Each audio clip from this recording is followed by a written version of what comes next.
नमस्कार, नवीन न्यूज में आपका स्वागत है। 21 जून को दिल्ली एयरपोर्ट पर दोपहर 1:15 बजे पहुंचने के बाद प्रधानमंत्री नरेंद्र मोदी ने तुरंत अपने आवास के लिए रवाना होने के बजाय एयरपोर्ट पर ही प्रतीक्षा करने का फैसला लिया। कारण दोपहर 2 बजे नीट की परीक्षा शुरू होनी थी। परीक्षार्थियों को एग्जाम सेंटर तक पहुंचने में किसी प्रकार की परेशानी नहीं हो और ट्रैफिक प्रभावित न हो, इसके लिए प्रधानमंत्री ने 2 बजे प्रतीक्षा की। परीक्षा शुरू होने के बाद ही अपने आवास के लिए रवाना हुए। अधिकारियों की तरफ से दी गई जानकारी के मुताबिक पीएम मोदी ने फैसला इसलिए लिया क्योंकि इस अहम समय में दिल्ली का ट्रैफिक किसी भी तरह से बाधित न हो, खासकर ऐसे समय जब बड़ी संख्या में बच्चे परीक्षा केंद्रों की तरफ जा रहे हों। पीएम मोदी के काफिले की आवाजाही के लिए अक्सर तय रास्तों पर ट्रैफिक मैनेजमेंट और अस्थायी पाबंदियों की ज़रूरत होती है। पटना के फुलवाड़ी प्रखंड के 84 भूमिहीन परिवारों को 3-3 डिसमिल जमीन का पर्चा मिलने का रास्ता साफ हो गया। लंबे समय से लंबित इस मामले में सत्यापन प्रक्रिया पूरी कर ली गई है। भाकपा माले ने इसे गरीबों के संघर्ष और प्रशासन के सकारात्मक पहल का परिणाम बताया है। भाकपा माले के प्रखंड सचिव गुरुदेव दास ने बताया कि वर्ष 2014 में 84 भूमिहीन परिवारों के नाम 3-3 डिसमिल जमीन का पर्चा बनाया गया था, लेकिन स्थानीय प्रभावशाली लोगों के दबाव के कारण लाभुकों को उसका लाभ नहीं मिल पाया था। उन्होंने कहा कि भूमिहीन गरीबों को उनका अधिकार दिलाने के लिए भाकपा माले लगातार आंदोलन कर रही थी।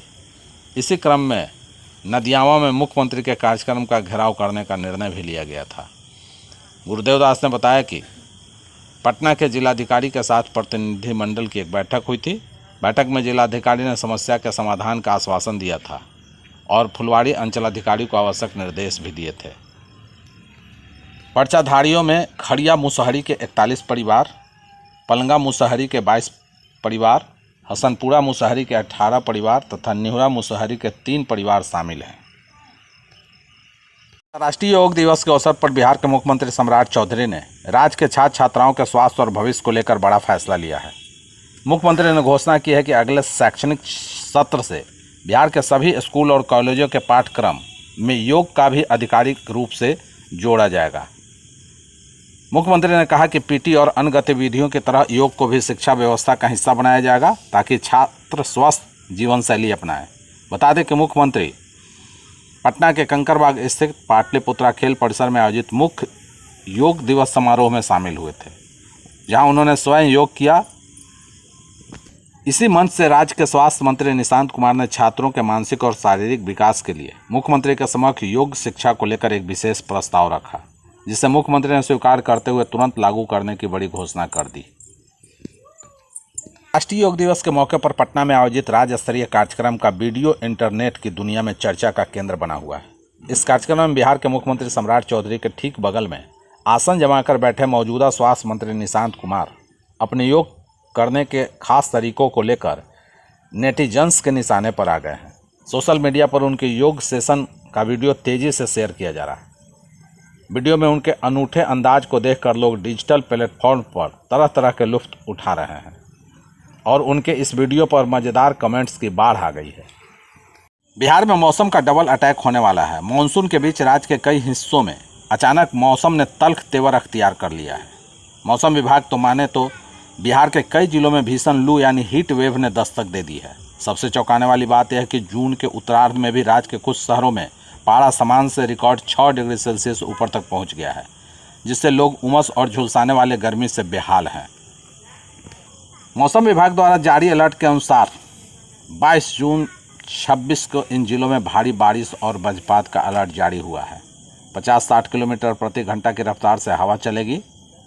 मौसम विभाग के अनुसार राज्य के कई हिस्सों में तेज आंधी तूफान के साथ भारी बारिश होने की प्रबल संभावना है। अररिया, कटिहार, सीतामढ़ी और सुपौल जिलों में 1-2 स्थानों पर भारी वर्षा के साथ मेघ गर्जन और वज्रपात की चेतावनी दी गई है। मौसम विभाग द्वारा चेतावनी के अनुसार राज्य के 4 प्रमुख स्टेशन आधिकारिक तौर पर लू की चपेट में आ चुके हैं। छपरा में गर्मी का सबसे खतरनाक रूप देखने को मिल रहा है। छपरा में लगातार तीसरे दिन लू का प्रकोप दर्ज किया गया है। यहाँ का अधिकतम तापमान 41.5 डिग्री सेल्सियस तक जा पहुँचा है, जो सामान्य तापमान से पूरे 6 डिग्री सेल्सियस अधिक है। बात करें राजधानी पटना की, तो पटना में भी हीट वेव का पहला दिन रिकॉर्ड किया गया है, जहाँ पारा 40.9 डिग्री सेल्सियस दर्ज हुआ है। जो सामान्य से 5.6 डिग्री सेल्सियस ज़्यादा है। कैमूर भभुआ में राज्य का सर्वाधिक तापमान 41.6 डिग्री सेल्सियस। बिहार में आर्थिक रूप से कमजोर परिवारों के छात्रों के लिए 7 निश्चय योजना वरदान साबित हो रही है। इसी कड़ी में स्टूडेंट क्रेडिट कार्ड योजना को लेकर नया अपडेट सामने आया है। मुख्यमंत्री सम्राट चौधरी के गृह जिले में इस योजना के तहत नया लक्ष्य निर्धारित किया गया है। बता दें कि बिहार विधानसभा चुनाव से पहले तत्कालीन मुख्यमंत्री नीतीश कुमार ने छात्रों को बड़ी सौगात दी। नीतीश कुमार ने बिहार स्टूडेंट क्रेडिट कार्ड योजना के तहत उच्च शिक्षा के लिए दिए जाने वाले ऋण पर ब्याज पूरी तरह समाप्त करने की घोषणा की थी। इसके साथ ही अब ऋण चुकाने की समय सीमा भी बढ़ा दी गई है। नए नियमों के तहत अब मुंगेर जिले के पात्र छात्र छात्राएं इस योजना का लाभ प्राप्त कर सकते हैं। जदयू की राष्ट्रीय परिषद की बैठक शुरू हो गई है। पार्टी के राष्ट्रीय कार्यकारिणी की भी बैठक होगी, जिसमें राष्ट्रीय कार्यकारिणी के सदस्य, सांसद, प्रदेश अध्यक्ष और वरिष्ठ नेता भाग ले रहे हैं। इस बैठक में बिहार सरकार के कई मंत्री भी मौजूद रहेंगे। पार्टी के प्रदेश कार्यालय स्थित कर्पूरी सभागार में बिहार विधानसभा चुनाव के बाद पहली बार जदयू के दिग्गज नेताओं का जुटान हो रहा है। बैठक में शामिल होने पार्टी दफ्तर पहुंचे जदयू के राष्ट्रीय कार्यकारी अध्यक्ष संजय झा ने कहा कि सांगठनिक चुनाव संपन्न होने के बाद यह पार्टी की पहली बड़ी राष्ट्रीय बैठक है, जिसे लेकर कार्यकर्ताओं और नेताओं में खासा उत्साह देखा जा रहा है। बैठक की अध्यक्षता मुख्यमंत्री नीतीश कुमार करने जा रहे हैं। राष्ट्रीय अध्यक्ष के रूप में उनके नाम पर औपचारिक मुहर लगाई जाएगी। वहीं मंत्री श्रवण कुमार ने निशांत कुमार को लेकर बड़ा बयान दिया है। उन्होंने कहा कि निशांत कुमार पार्टी के भविष्य हैं और वे नीतीश कुमार के विरासत को आगे बढ़ाएंगे। उन्होंने कहा कि अभी आगे क्या राजनीतिक घटनाक्रम होगा यह कहना मुश्किल है, क्योंकि राजनीतिक संभावनाओं का खेल है।